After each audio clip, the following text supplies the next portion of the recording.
ଭୀଷ୍ମ ଦ୍ରୋଣ ହେଉଛନ୍ତି ସାନ ବୟସରେ ହେଲେ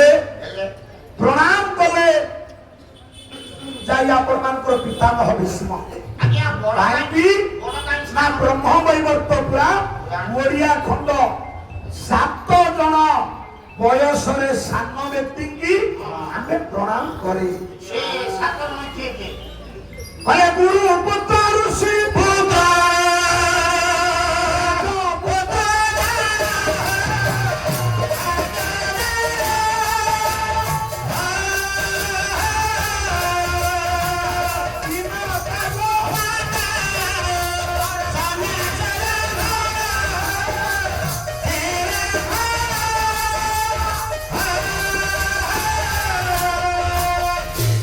ଗୁରୁ ପୁତ୍ର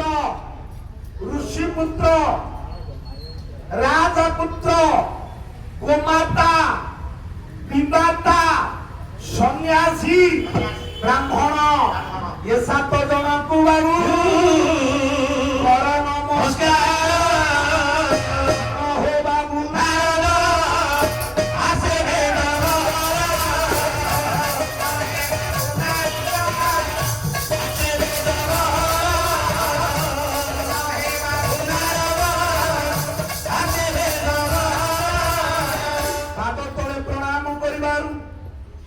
पचारे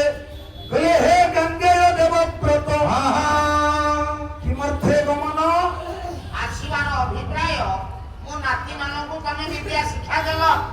से माने प्रबल मात्रा रे दक्षिणा देबा पई इच्छा करथन किंतु तम पाखकु आसीबार सत्सास तांकर नाही भला विद्या परीक्षा संदीखे तस्मै मुतास्मै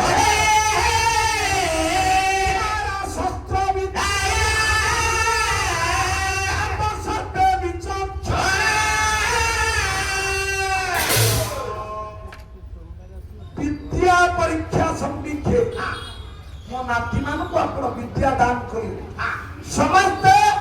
विद्यार धुरंधर युद्ध विद्या कोन शिखेछ तमे आ बाटुली मारी की चटिया मादो मो नाती मानक भलो शिखे हेले एतावत आपण दक्षिणा नै ना खाली आछि कहंतु कोन तमरो दक्षिणा दब कोन तमरो दक्षिणा दरकार मु जाई मो नाती मानक कहले तमु देबे मते कहिए नाती की कहबी देबे तमे खाली कहो कोन नब्बो गंगेय गुरुदेव देवव्रत तम 105 नाती कौरव पांडव ए वंशर उत्तर दया जाकु मु युद्ध विद्या दान करिछि दक्षिणा मते देबे दक्षिणा खाली तमे कोन नब्बो राज्य दरकार जदि हबो राज्य भी देबे हस्तिना बारुणा जयंत इंद्रप्रस्थ समप्रस्थ 5टा पड़ारू गोटा पड़ारे कहिले राजा करि देबे आउ जदि तमर धन किछि दरकार है टंका दरकार पानी कहूच तांको पारे यथेष्ट पैसा पत्र अछि तमे खाली अकाउंट नंबर दे दो नचे तो फोन पे बोला फोन पे ता दियो हे कोन कहिबो कह नले तमर सुना दरकार की बहुत सुना लोड़ा नाही मोर दक्षिणा संभारो मोर दक्षिणा तम 105 नाती की कहिबो किए जणे जाई पांचाल राजा द्रुपद को बांधी आइलो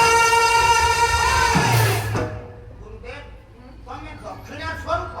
काहे की पांचाल राजा द्रुपद को मानुछ धन मना कलो टंका मना करछ ये राज्य मना कलो द्रुपद को काहे की दक्षिणा स्वरूप सुनिबे गंगेय